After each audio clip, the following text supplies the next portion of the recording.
Hey y'all, time to make some Sunday dinner. I'm making some jerk flavored pork chops. Stop.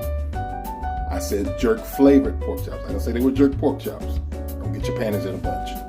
We're gonna start by seasoning up these chops with this seasoning mix. I know you gotta season my damn food.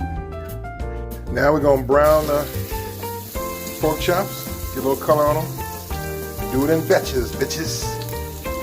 Yeah, it sounded better in my head. While the pork chop's cooking, let's work up a little sauce for this. I add some onion, scallion, some red bell pepper, 1 habanero. I got punks in my family, they can't handle the heat. Some Worcestershire sauce, some dark soy sauce. Yeah, that's the real dark stuff. Some honey, some lemon juice, ginger, garlic, allspice, and thyme. Now let's blend the hell out of it. Or maybe we should plug it in first. There we go. Now we're going to deglaze the pot with some chicken stock. Then we add in our jerk flavored sauce. And then you add the chops back in.